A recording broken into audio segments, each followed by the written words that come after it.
Assalamualaikum warahmatullahi wabarakatuh, sahabat semua. Apa kabar kalian hari ini? Semoga selalu sehat dan dalam lindungan Allah. Selamat datang kembali di channel Ardi Vlog. Di hari Jumat yang penuh berkah ini, kita akan membahas topik yang berat tapi sangat menarik tentang perang dunia, tanda-tanda besar yang mengguncang peradaban, dan bagaimana semuanya dikaitkan dengan akhir zaman. Apakah dunia benar-benar sedang menuju titik penentuan? Yuk, simak ceritanya sampai selesai, karena ini bukan sekedar cerita, tapi pengingat untuk kita semua. Pada suatu masa yang tidak disebutkan tahunnya, dunia memasuki fase paling gelap dalam sejarah manusia. Bukan karena matahari berhenti bersinar, tetapi karena hati manusia kehilangan cahaya iman. Negeri-negeri besar saling berhadapan, bukan lagi dengan diplomasi, melainkan dengan senjata yang mampu memusnahkan kota dalam hitungan detik. Inilah yang oleh manusia disebut sebagai Perang Dunia Terakhir. Langit dipenuhi asap, laut berubah warna oleh darah dan minyak, dan bumi seakan mengeluh di setiap gempa yang mengguncangnya. Namun Rasulullah Sallallahu Alaihi Wasallam telah mengingatkan jauh sebelum semua ini terjadi. Akan datang suatu masa di mana fitnah seperti potongan malam yang gelap gulita. Perang dunia, fitnah besar sebelum fitnah terbesar.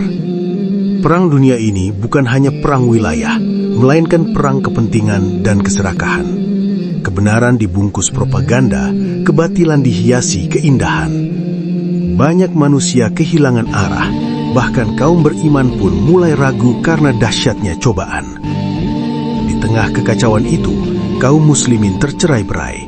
Sebagian terjebak dalam ketakutan, sebagian lainnya terjebak pada dunia, dan hanya sedikit yang bertahan dengan iman murni. Mereka yang tetap sholat ketika bom jatuh, tetap berzikir ketika dunia menghujat Allah.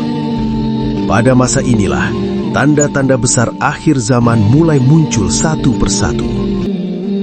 Munculnya Dajjal, fitnah terbesar umat manusia. Dari arah timur, muncul seorang lelaki bermata satu. Ia tidak mengaku sebagai raja, tidak pula sebagai nabi. Ia mengaku sebagai Tuhan. Dialah Al-Masih Ad-Dajjal. Ia datang bukan dengan pedang, melainkan dengan keajaiban yang memikat.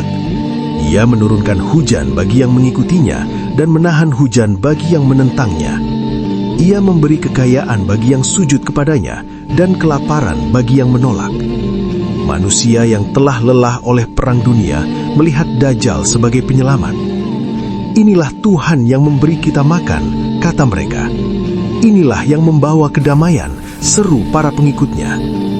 Padahal Rasulullah Shallallahu Alaihi Wasallam telah bersabda, tidak ada fitnah yang lebih besar sejak penciptaan Adam hingga hari kiamat selain fitnah Dajjal. Kaum beriman mengenalinya bukan dari keajaibannya, tetapi dari ilmu dan iman.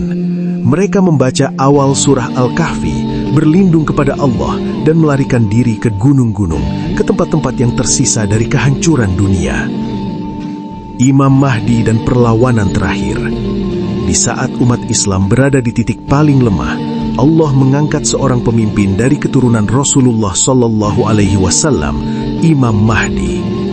Ia tidak mencari kekuasaan, justru kekuasaan yang mencarinya. Ia mempersatukan kaum beriman yang tersisa, bukan dengan janji dunia, melainkan dengan keadilan dan tauhid.